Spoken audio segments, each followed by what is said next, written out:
नमस्कार दोस्तों, नव वर्ष मंगलमय हो। 2022 की 2022 आपके लिए एक अच्छा निवेश वाला साल साबित हो, अच्छे रिटर्न्स मिले। लेकिन भाइयों, एक जो बात है, किसी भी निवेश करने से पहले जो आपको सोचनी चाहिए, वो हमेशा है कि आपको ये पता होना चाहिए आपको चाहिए क्या। यानी वो टारगेट आपको पता होना चाहिए और मिनिमम लिमिट आपको टारगेट की पता होना चाहिए। होता क्या है, कई बार हम बहुत ज़्यादा पैसे चाहते हैं। कई बार लोग मुझे इस तरह से बोलते हैं कि डॉक्टर साहब ऐसा करो, कुछ ऐसा शेयर बता दो जो 10-15 दिन में 10 गुना हो जाए। Sir, how it is possible? 5% circuit है, 10% सर्किट है, 20% सर्किट है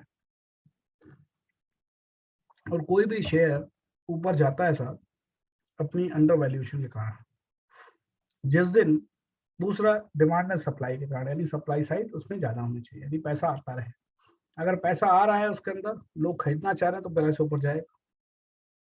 तो या तो उसे मनी सप्लाई हो या उसका अंडर वैल्यूएशन हो जहाँ पे ग्रोथ अच्छी है। दो ही कारण होते हैं।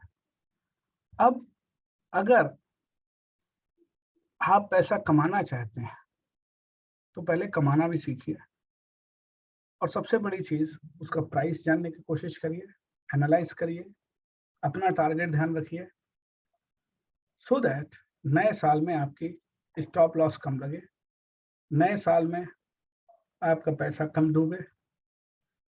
कई लोगों ने मुझे कहा कि सर आप कॉल और पुट पे क्यों नहीं बताते हो? सर, कॉल और पुट ऐसे नहीं होते जो एक हफ्ते पहले बता दें। कॉल और पुट मिनटों पहले एग्जीक्यूट किए जाते हैं। मान लीजिए जील या माइंड ट्री पे मैं कल कॉल सोचता हूँ कितने की कॉल आएगी, ठीक? तो मैं अपने उस प्राइस लेवल को लेके बैठा रहूंगा जब तक वो लेवल नहीं आ जाएगा। मैं जरा एक ऐप अपना खोल लूं, क्योंकि मैंने माइंड ट्री का नाम लिया तो मैं खुद भी कल के लिए सोच लेता हूँ। अब देखिए साहब, 4601 पे कल ये क्लोज हुआ था फ्राइडे और नीचे आया 4620 से एंड हाई लगा के 4662 आया।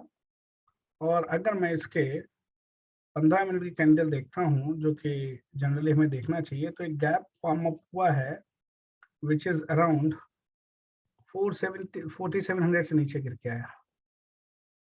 तो अगर रियलिस्टिकली मैं चाहूँ तो मैं 4700 का कॉल ऑप्शन ले सकता हूँ, which is running now 160 rupees का, 160 रुपए का चल रहा है। क्यों? ऑप्शन की वैल्यू में टाइम वैल्यू ऑफ मनी और इंट्रिंसिक वैल्यू दोनों शामिल होते हैं, ठीक? तो अगर 4700 की मैं कॉल लेना चाहता हूँ कि ये वहां ब्रेक है, उतना पहुंच सकता है, और क्योंकि इस वीक रिजल्ट भी आने हैं तो अच्छा आ जाएगा तो ऊपर निकल जाएगा, तो फिर कितना जाना चाहिए? उसके लगे ना आपको कैश मार्केट, यानी 200 के आसपास। तो अगर कल ये आपको थोड़ा सा नीचे मिलता है 152 के आसपास, ले लीजिए और स्टॉप लॉस रखिए कैश में 4500 जब हिट करता है लगभग, ठीक है? तो that will give you an idea कि कहाँ कॉल लगाना है बाई पुट। लेकिन मेरा सजेशन आपको यही रहेगा, कॉल और पुट से जितना दूर रहें उतना अच्छा है ना? कभी कोई अच्छी न्यूज आपने एनालाइज कर ली और लगा लिए, ठीक है, बट ना डेली नहीं। सॉरी, गला ठीक नहीं इसलिए चाय आज साथ में ले रहा हूँ। Thank you. ओके, सो नई साल की मुबारकबाद के साथ साथ मैं आपको इस साल में जो शेयर्स मैंने सोचे हैं, जो मैं सोच रहा हूँ कि इस अवधि में एक साल में आपको अच्छा रिटर्न दे सकते हैं, उनको आपके साथ उनकी शेयर स्क्रीन आपके साथ शेयर कर रहा हूँ दोस्तों, सो दैट आप समझ सकें। और आपसे ये उम्मीद है कि आप लोग अपना प्यार इसी तरह से बनाए रहेंगे जैसे कि 2021 में रहा, और इस बार मैं चाहूँगा कि और अच्छे बनाएं। तो जो 1.6 1.7 है वो कम से कम 3.6 3.7 तो करा ही दें मार्च तक, है ना। जब नई फाइनेंशियल ईयर की बात करूं तो इस लिस्ट में से कुछ एडिशन और डिलीशन कर सकूं, है ना। Thank you dear. So let us start. देखिए साहब, मैंने इसमें small cap, mid cap and large cap तीनों स्टॉक डाले हैं, बट मेनली मैंने लार्ज कैप पे फोकस किया, क्योंकि उनके लिए जो एक बार शेयर लेके और भूल जाइए, देखते हैं बाद में, आप आराम से देखिए 3 महीने बाद, there is no problem.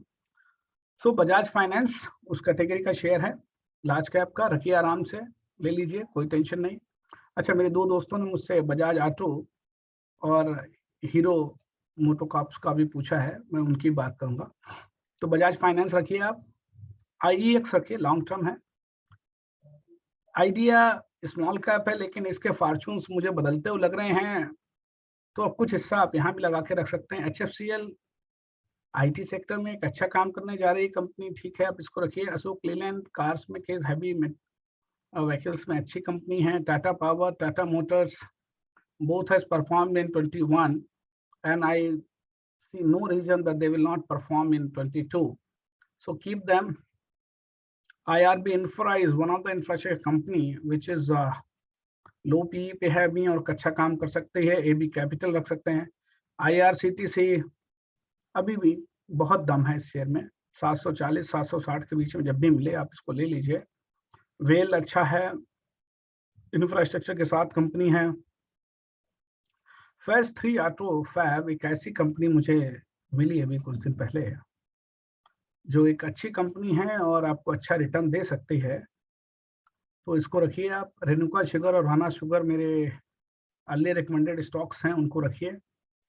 Infosys, take Mahindra, TCS मैंने आज के ही अपने वीडियो में बताए हैं, फंडामेंटल ब्लास्टर में रखिए। ये साल इन IT कंपनियों को होने वाला है, इन्फोसिस, टेक महिंद्रा, TCS। तो आप अपने पोर्टफोलियो का 15 से 20% वेटेज इस सेक्टर को दे सकते हैं इस बार आप। टाटा स्टील, सेल और स्टील दो ही कंपनियां हैं जो मैं स्टील सेक्टर में रिकमेंड करूंगा।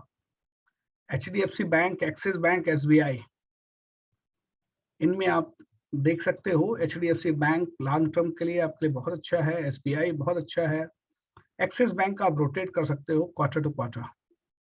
Lupin, Cipla and doctor Reddy, आने वाले 3-4 महीने कोविड है, उसके बाद भी कंपनियां अपनी स्टैंडिंग, अपने मटेरियल के कारण अच्छा काम करेंगे और प्रूवन मैनेजमेंट। देखिए साहब, ये जितनी कंपनी है ना, इसमें आइडिया को छोड़ के लगभग सबका मैनेजमेंट प्रूवन है। अगर phase 3 auto and Renuka sugar छोड़ दूं, तो सबका ही प्रमोटर ऐसे हैं जिन्होंने के नाम पे कोई धब्बा नहीं है। Brightcam has gone through a very big change during last few years. Hold it. I recommended also in my group earlier my channel videos में। 3i Infotech रिस्ट्रक्चर हुई कंपनी, बहुत अच्छी है, और इसका जो क्वार्टर रिजल्ट है रिस्ट्रक्चरिंग के बाद, वो आपको दिसंबर क्वार्टर रिजल्ट पता लगेगा and then March quarter. So I will say that आप इसको रखिए। टर्न अराउंड है कंपनी का। TTML बहुत अच्छी स्टोरी है कंपनी की, ऑल्दो 500% दे चुकी है आपको रिटर्न, बट थोड़ा सा स्टॉप गैप लग सकता है। तो मान लीजिए आपको 1000 शेयर खरीदने की आपको लिमिट है इसके, तो 1000 में से 500 खरीद लीजिए अभी, और 500 जब नीचे आ जाए 160 170 के आसपास, पहले मेरा 140 का था, वही 145 के 130-35 के बीच में था, 140-42 आया, वहां से वापस मार गया। RTS पावर रखिए साहब, स्मॉल कैप है, कम पैसा लगाइए, ज्यादा नहीं। सुबेक्स लगाइए पैसा, रिलायंस इंफ्रा कम पैसा लगाइए। सालार सर टेक्नो एक अच्छी कंपनी है, along with the I will say that tower जो मैंने बताया था आपको पिछली बार, वो आप लगाइए स्टॉक। पारस डिफेंस न्यूली IPO में, Lakshmi organic, Paras defence and Nykaa, मुझे 3 बड़ी अच्छी कंपनियां लगती हैं, इनमें आप पैसा लगा सकते हैं। अदानी एंटरप्राइजेस में पैसा लगाइए। लक्ष्मी ऑर्गेनिक खरीदिए और रखिए, अच्छी कंपनी है, अच्छा रिटर्न आपको देके जाएगी भाइयों। इसके बाद दोस्तों मैं आपके साथ कुछ और शेयर्स डिस्कस करूंगा जिनमें मेरे कुछ मित्रों ने मुझसे कहा कि ऑटो सेक्टर के 2 शेयर मेजर 2 हैं टू व्हीलर्स में, Bajaj auto and hero MotoCorp. तो मेरा जो एनालिसिस एंड वोट है वो बजाज ऑटो की तरफ जाता है,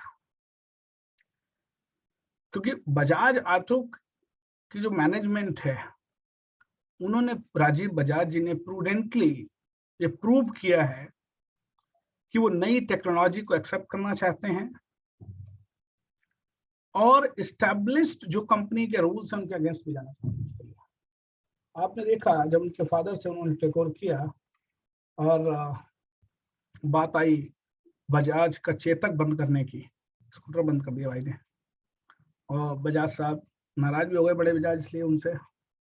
लेकिन बजाज ऑटो की कहानी उसके बाद किस कदर चेंज हुई पल्सर लाके, वो हम सबके सामने। तो उसी तरह जो उनका ई व्हीकल्स, ई स्कूटर्स लाने का जो प्लान है, जो ला रहे हैं, मेरे हिसाब से वो कंपनी ज्यादा फायदेमंद है, ज्यादा अच्छा है। हीरो मोटोकॉर्प उतनी तेजी से अपने आप को चेंज नहीं कर पा रहे हैं, और मैं उनको कॉर्पोरेट गवर्नेंस के फ्रंट पे भी थोड़ा सा डाउन पाता हूं। तो मेरा बोझ बजाज ऑटो की तरफ है। दोस्तों मैंने जो भी शेयर्स आज आपको बताए ये सब लॉन्ग टर्म है, सभी में आप अपनी स्टॉप लॉस लगाइए, रखिए आपके पास कितना पैसा है उसके हिसाब से। Do not copy somebody else. मैं आपको एक छोटी सी बात और बताता हूँ, मैं कई शेयर बताता हूँ आप लोगों को।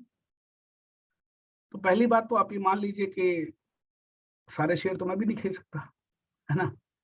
अगर इतने पैसे होते कि मैं सारे शेयर्स खरीद रहा होता तो मैं यहाँ बैठने के बजाय वेस्ट इंडीज के किसी आइलैंड में बैठा हूँ, मजे कर रहा होता ठंड में, है ना। यहाँ क्यों होता। तो मैं अपने पोर्टफोलियो में जो शेयर्स लेता हूँ वो अपनी कैपेबिलिटी, अपनी कैश अवेलेबिलिटी, मेरी रिस्क एपेटाइट और मेरा विजन उसके बेस पे लेता हूँ। और मैंने अपने शेयर्स को 3 हिस्सों में बांट के लेता हूँ। पहला, वो जो मुझे ले लिया है और अब बेचना नहीं है जब तक कोई बम ना फट जाए, ठीक। दूसरा, लिया है,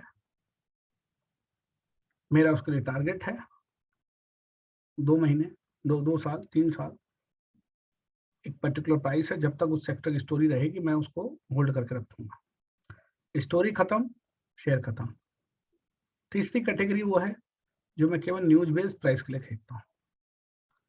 अब मेरे पोर्टफोलियो का जो डिवीजन है वो बता देता हूँ साहब, इन 3 में क्या प्रोपोर्शन रखता हूँ। 50% है लॉन्ग टर्म जिनको मैं छूता नहीं, फिर बाद में ले लिया। TTML is one of that stock. I purchased and I forget that. Pune वाला FinCorp जो अगला अर्लियर मैग्ना फिनकॉर्प था, ले लिया भूल गया। IEX ले लिया भूल गया। IRCTC ले लिया भूल गया। I don't see them back again. दूसरी तरफ ऐसे शेयर्स हैं जो एक स्टोरी के साथ मूव करते हैं, लाइक शुगर स्टॉक्स। मैं उस स्टोरी तक उसको रखूंगा। जिस दिन मुझे लगेगी लालीना रिवर्स हो गई, मैं शुगर स्टॉक से बाहर आके अपने घर बैठूंगा, वो पैसा किसी और शेयर में ढूंढूंगा। दूसरी तरफ कुछ होते हैं मोमेंट बेस्ड, है ना। तो लाइकवाइज जिसमें मैं केवल 10% पैसा लगाता हूँ अपने पोर्टफोलियो को, बाकी 30% मिड कैप यानी मीडियम टर्म है। और ऑप्शंस में केवल वो पैसा लगाता हूँ जो मुझे शॉर्ट टर्म वाले जो शेयर्स मेरे हैं ना, इनको बेचने से कुछ प्रॉफिट मिलता है, वो वहां लगाता हूँ। और उनमें जो प्रॉफिट मिलता है कॉल और पुट से, वो शॉर्ट टर्म में लगाता हूँ। तो इनको रोटेट करता हूँ बस। समझ में आ गया आपको। तो ये मेरी फिलॉसफी है। अब आप अपनी फिलॉसफी बनाइए अपने पैसे के हिसाब से, अपने बजट के हिसाब से, एंड शुरू हो जाइए। ठीक है। Happy investing in the 2022। Enjoy the life. और पैसा है तो ऐश है। तो मजे करिए। Thank you very much. Enjoy the life. नमस्कार। अपना प्यार बनाए रखिए इसी तरह से, और यार सब्सक्राइब करवाते रहिए। Thank you very much. नमस्कार।